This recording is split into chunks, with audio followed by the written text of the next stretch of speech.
Assalamualaikum warahmatullahi wabarakatuh. Pada video kali ini saya akan mempresentasikan mengenai rangkuman pendidikan agama. Sebelum memasuki kepada materi, perkenalkan nama saya Elwi Marisa dari program studi S1 Akuntansi NPM 10220015 dari kelas B. Pada video kali ini, saya akan mempresentasikan mengenai rangkuman materi pertemuan 1 hingga pertemuan 6.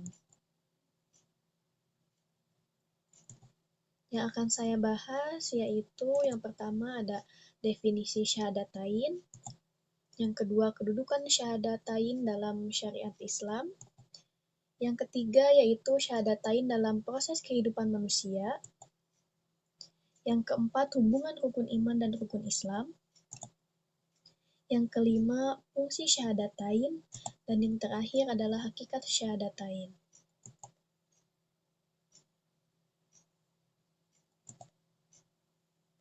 Bab yang pertama yaitu definisi syahadatain.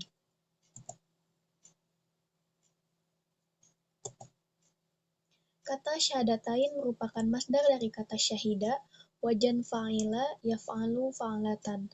Fa'alatan artinya pekerja. Syahida artinya menyaksikan. Syahadatain artinya adalah persaksian atau transaksi. Makna mustarak.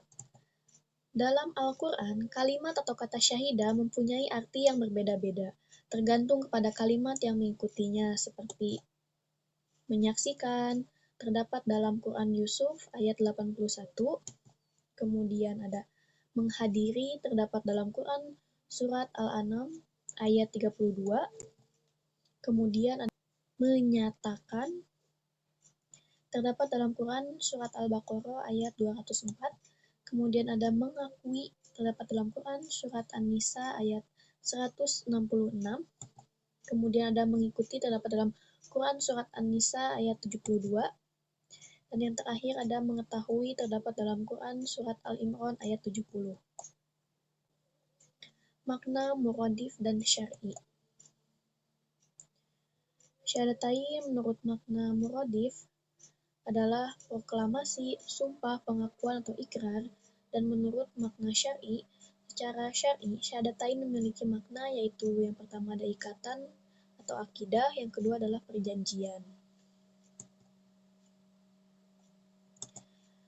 Bab yang kedua yaitu kedudukan syahadatain dalam syariat Islam.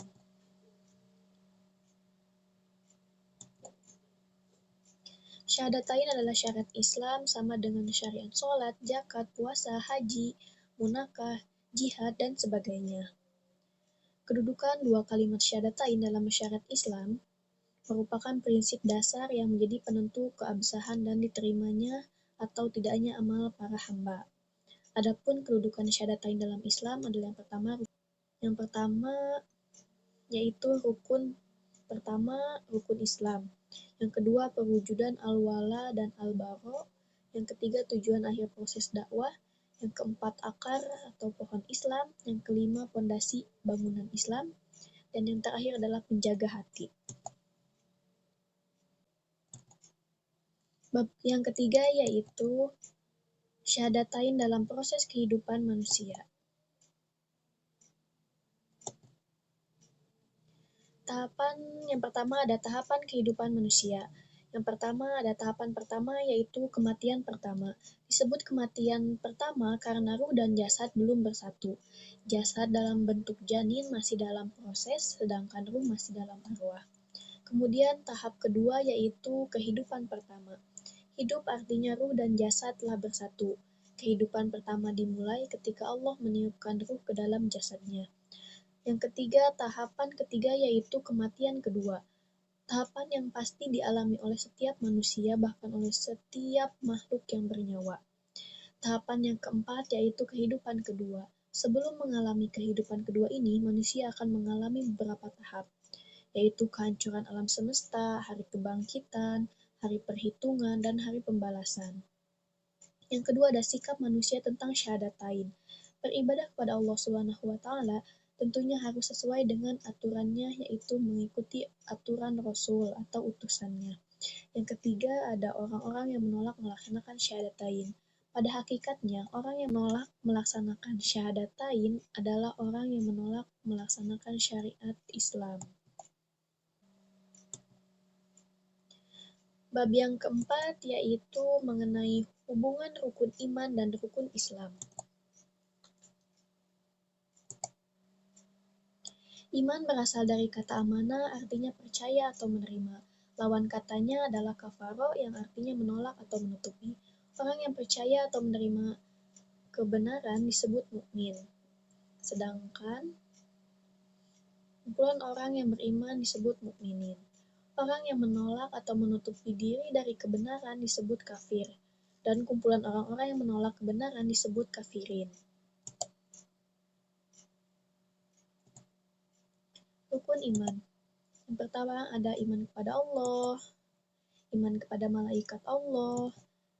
Yang ketiga ada iman kepada kitabullah atau kitab Allah. Yang keempat iman kepada Rasul. Yang kelima iman kepada hari akhir. Dan yang terakhir ada iman kepada takdir Allah.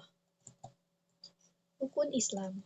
Yang pertama ada syahadatain, kemudian ada sholat, yang ketiga zakat, yang keempat saum atau puasa, yang kelima naik haji bagi yang mampu.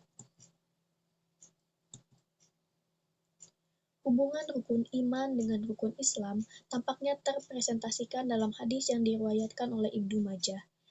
Iman itu dipahami oleh hati, diucapkan oleh lisan, dan dikerjakan oleh perbuatan. Hadis riwayat Ibnu Majah. Hubungan rukun iman dan rukun Islam serta ihsan oleh Abdullah Ala Maududi sebagai berikut. Yang pertama itu iman sebagai akar, yang kedua Islam sebagai batang, yang ketiga ihsan sebagai buah. Dalam hal ini Allah Subhanahu wa taala memberikan perumpamaan kepada kita. Seperti itu surat dalam ayat berikut. Tidaklah kamu perhatikan bagaimana Allah telah membuat perumpamaan kalimat yang baik, serta pohon yang baik, akarnya yang teguh, dan cabangnya menjulang ke langit. Pohon itu memberikan buahnya setiap muslim dengan seizin Tuhannya. Allah membuat perumpamaan-perumpamaan itu untuk manusia supaya manusia itu selalu ingat. Quran Surat Ibrahim ayat 24-25. Bab yang kelima yaitu mengenai fungsi syahadatain.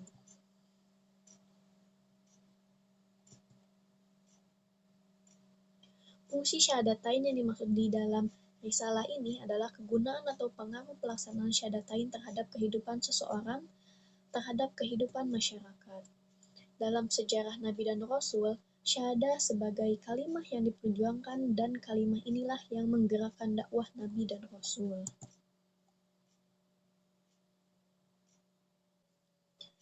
Bab yang terakhir atau bab yang keenam yaitu hakikat syahadatain.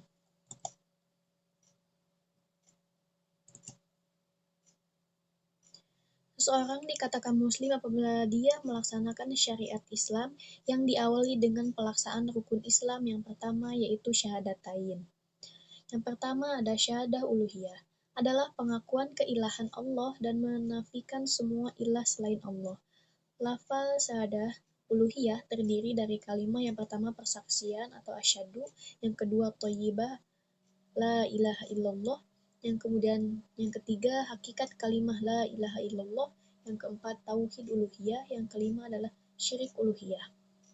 Yang kemudian ada syahadah kerasulan, adalah pengakuan terhadap kerasulan Nabi Muhammad SAW. Makna persaksian syahadatain bahwa Muhammad adalah Rasulullah SAW. Maknanya adalah taat terhadapnya atas apa yang diperintahkannya dan dibenarkan atas apa yang diberitahukannya, serta menjauhi apa yang dilarang dan diancamnya. Lafaz syahadah mulkiyah adalah terdiri dari kalimat yang pertama, persaksian atau asyhadu, yang kedua adalah kalimat kerasulan, yang ketiga tauhid mulkiyah, yang keempat syirik mulkiyah, yang kelima kufur mulkiyah. Mungkin itu saja yang dapat saya sampaikan. Mohon maaf bila ada salah-salah kata. Wassalamualaikum warahmatullahi wabarakatuh. Thanks for watching.